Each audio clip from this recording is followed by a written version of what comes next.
This is Rita Dairit and this is Buhay Parang Life, where we discuss issues about this thing called life. Thank you, my dear viewers, for tuning into this episode. I invite you to please like, share, and subscribe to our YouTube channel and Facebook page.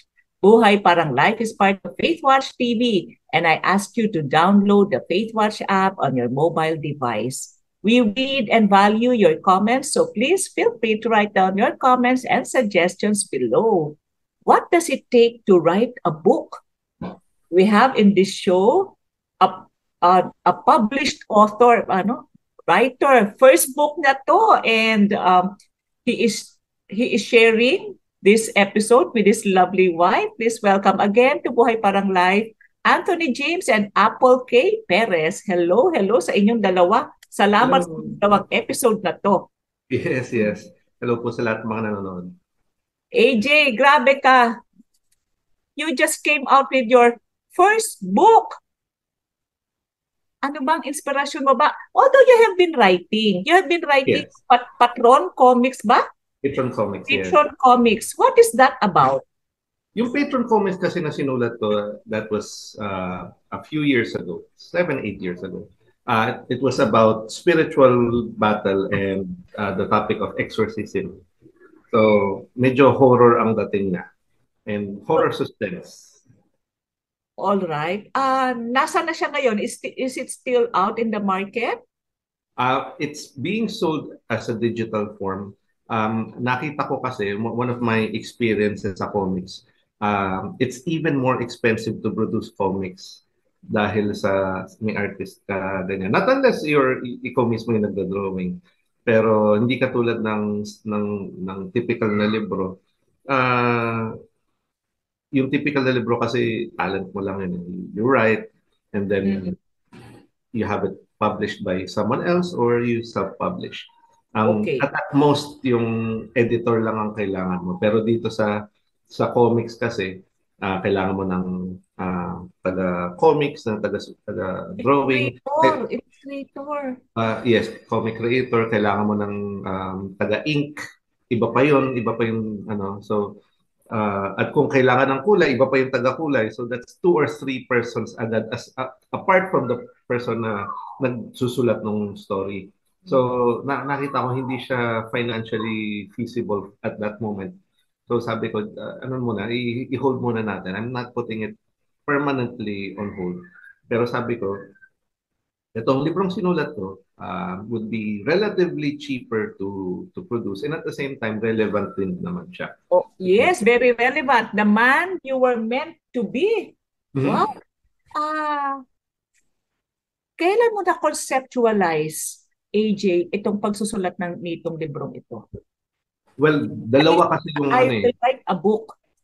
Yeah, dalawa kasi yung components nung librong yon. The first is about yung topic ng wokeism, right?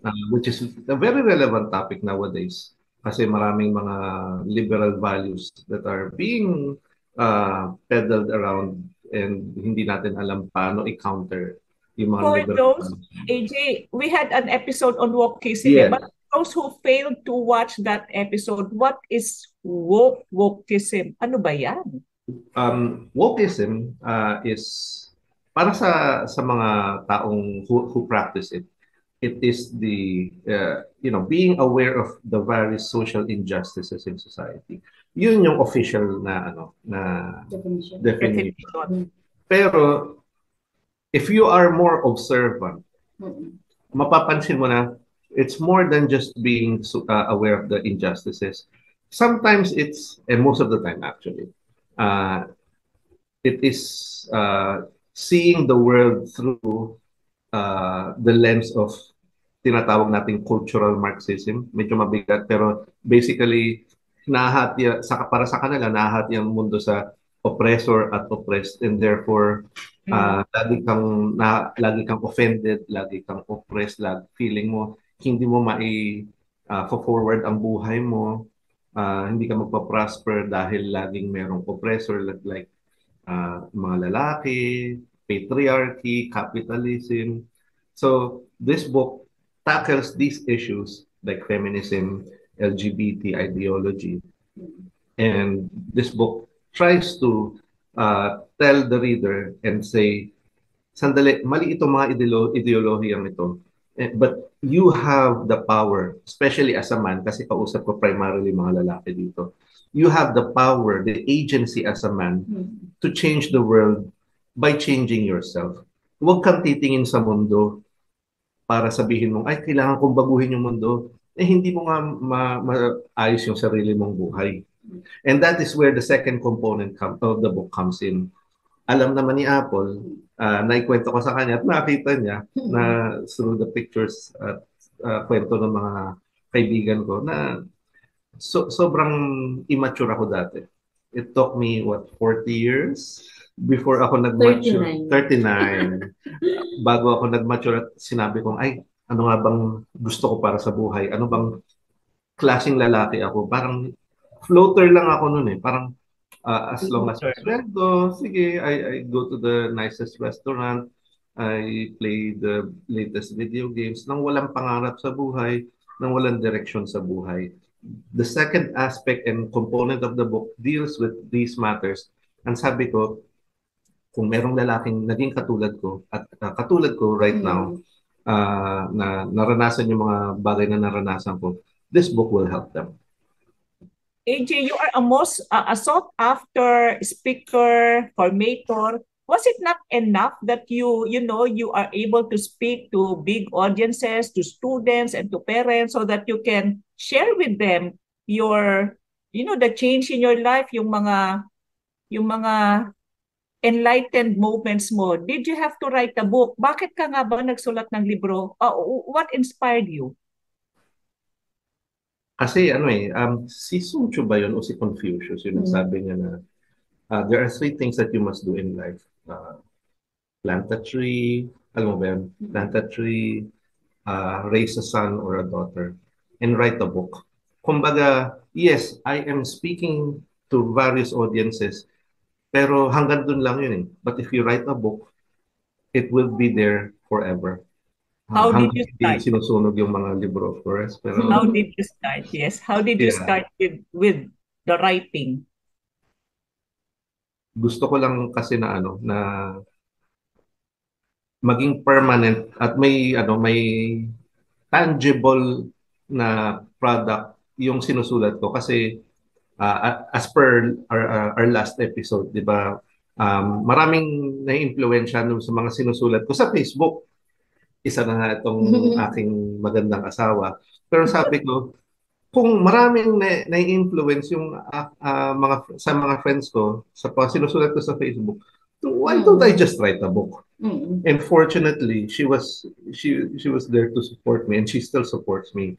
What was your role, Apple, in the making of this book? I think ako yung inspiration niyo. Given yan. Aside. Basically, pinapabasa niya rin po sa akin. And then, hinihingan niya ako ng feedback. What can you say about the part nitong librong to? Hindi ba ito masyadong combative? Hindi ba masyadong harsh? Or boring? Or boring. So, ako po yung nagsasabi sa kanya kung paano niya ma-improve, kung ano yung mga dapat nang i-add, kung meron akong naisip na pwedeng i-add. Then, ngayon po, natapos na yung book. Ako rin po yung nagpe-print out ng mga messages for the deliveries, for dun sa mga umu-order po. Yeah. What were the challenges, AJ, along the way? I'm sure. Well, first is to gather the thoughts. Ang dami kong gustong isulat. Alam mo yun, yung I really wanted to write something and they're all here. It's like an ocean of ideas here. Pero yung to be able to organize them na itong chapter na to is about this and may coherence, may flow. Right. Yun yung unang challenge ko. Sabi ko, ang una kong challenge is to organize these ideas. Meron ding and at the same time habang ino-organize ko yung ideas kong yun, meron ding pumapasok sa isip ko na paano ko ito pa-publish, paano ko Siyempre. so sabi ko, I would cross that bridge when I get there. Sulat Okay, ko so lang muna. time, yung first phase, ano yun? Maghapon ka lang nagagaganyan, nagsususulat, The tatatype, first phase is, para sa akin every writer is different. Pero alam ni Apple to, nung nasa States ako, doon pa lang, kinonceptualize ko na.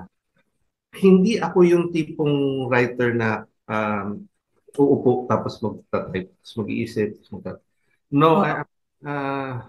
parang feeling ko may ADHD ako na hindi ko na-diagnose. But the first and most important phase is for me to walk. Walk it off. Kasi kailangan kong maglakad, kailangan kong active ako habang iniisip yung mga bagay na yan, habang ina-outline ko sa isip ko ano yung mga susulat ko per chapter and ano yung outline per chapter. Hindi ako yung tipong nakaupo dito magta-type eh.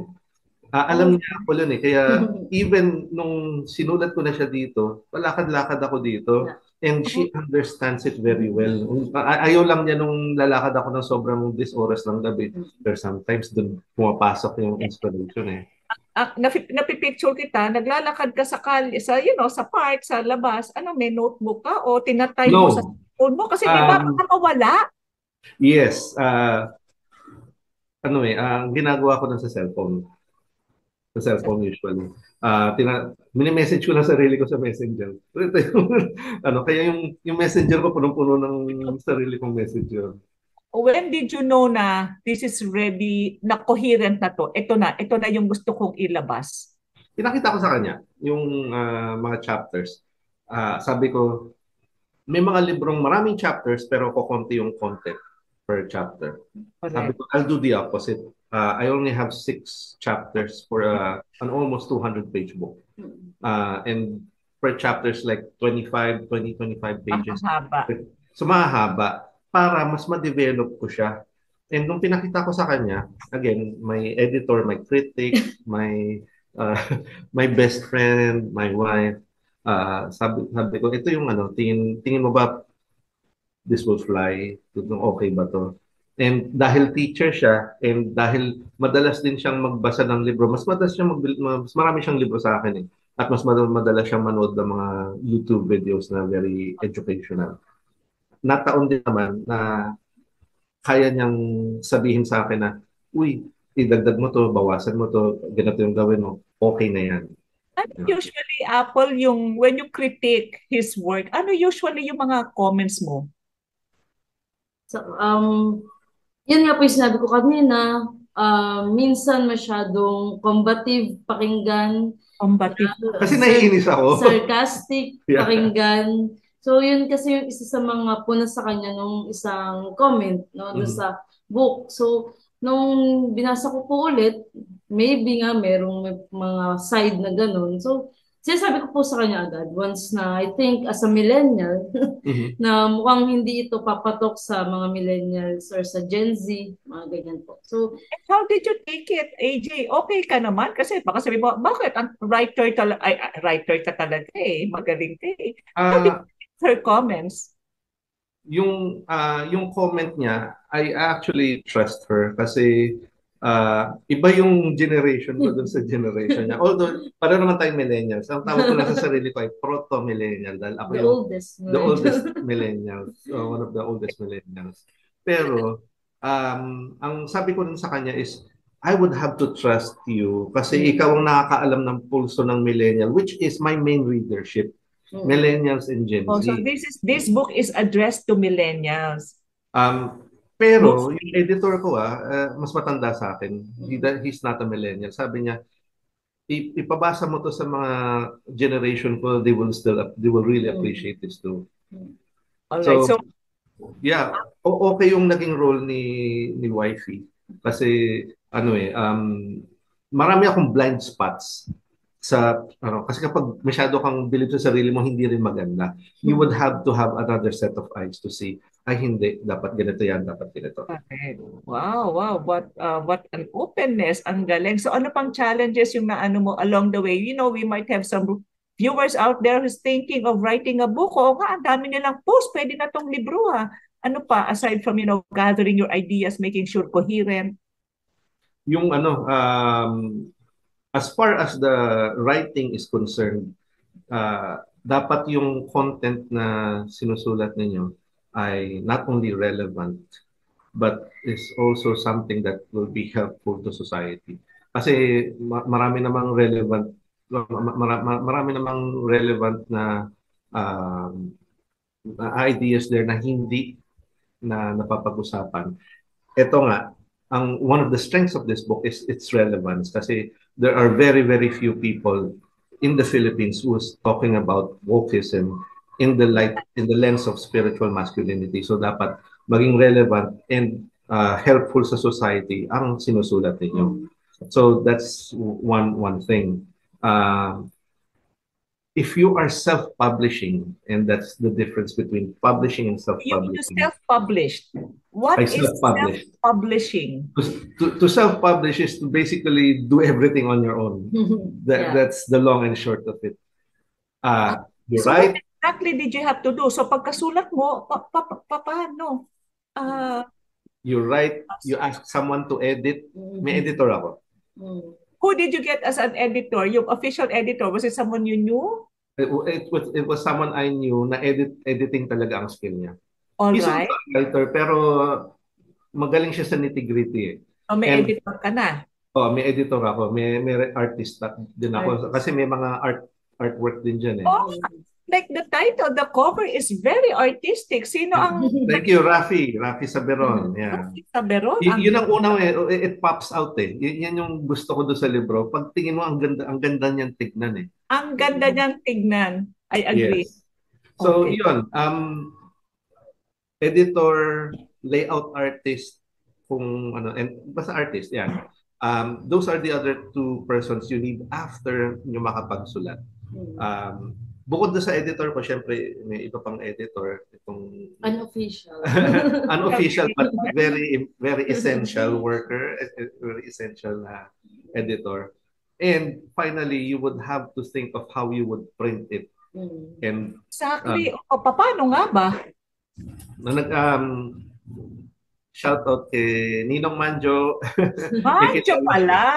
May kilala siyang printer. Yeah. So we got a good deal out of it. So nakakuha na kami ng printer. Ang pinakamalaking trabaho after that is promoting it and selling it. Walang tigil ang buhay ng self-publishing kasi after you write, kala ko makakapagpahinga ako ng konti. Hindi. The time began to promote it kasi people have to know that I was writing something. Kailan ba ito officially na-release sa public? When was it officially released? This is already Last week. in the market. Kailan? Last week. Last week? On Friday. Yes. Okay. So that would be November, no? Second week of November. All right.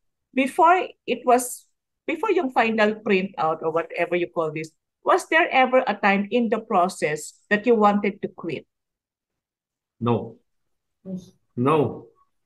What kept you? I've gone this far. Ang dami kong research dyan. Bakit ako titigil? And at the same time, I knew what was at stake. Kasi nakita What was at stake? Nakita ko kung gaano kagulo and gaano ka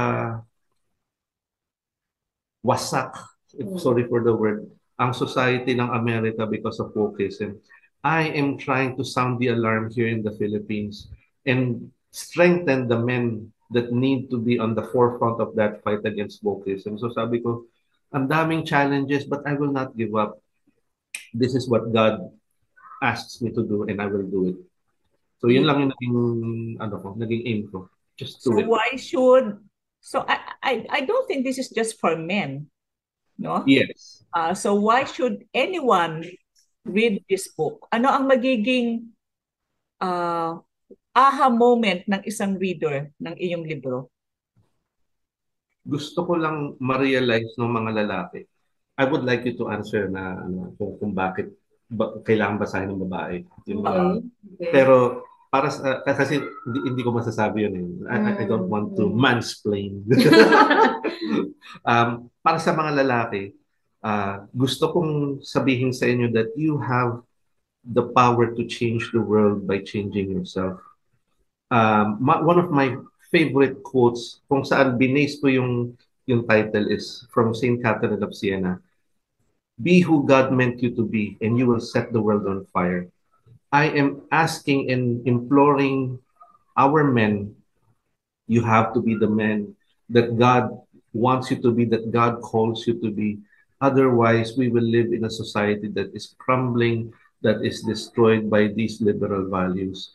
And we have the power to change it and stop it. Nakita na natin yung nangyayari sa Amerika. We have the power as men to stop that tide and stem it and protect our society and our families and our children against these liberal values. Ikaw naman, why do you think women should read it? I think women should read it because someone says society depends heavily in the quality of our women. Women are the mothers, the teachers, and many other things. So women occupies a lot of roles in the society, especially nga sabi ko nga pagiging nanay. And mothers raise their sons and our future sons and daughters. So sabi mo nga, masculine men are greatly in need in our society today. And sino ba yung nagpapalaki sa mga future men na yan? Walang iba kundi ang mga kababaihan. So we need women also to equip themselves with a lot of learnings, nandito sa knowledge, nandito sa librong to, na in order for us to protect our families, our Catholic Catholic teachings, and Catholic identities and faith and society in general. And then, how can one have a copy of this book? And one of the things about self-publishing is you also have to sell it on your own. Hindi ko siya binibenta muna sa mga wala sa Lazada, Shopee, bookstore, wala. I'm starting really small. So kung para doon sa mga gustong bumili, all you have to do is just message me. Find me on Facebook, Anthony James Perez. Or sa mga American audiences and Anthony James Perez. Just message me and just say na gusto niyo umorder and I'll get back to you. No? Marami naman akong time para mag-respond sa mga messages. So hintayin niyo lang. But just message me, order the book, and read it. Read it, yes. I hope you enjoy it. Yeah. I must say this is a perfect gift for your family and friends this Christmas. Yes. Parang kailangan ko. Ang galing. Okay, thank you so much. Thank you, AJ and Apple. And thank you, my dear viewers, for watching this episode. Remember, be the person that God meant you to be. And when you are that, then we have the power to change the world. This is Rita Dayrit reminding you today, haba-habaan po ang pasensya sapagkat ang buhay parang life.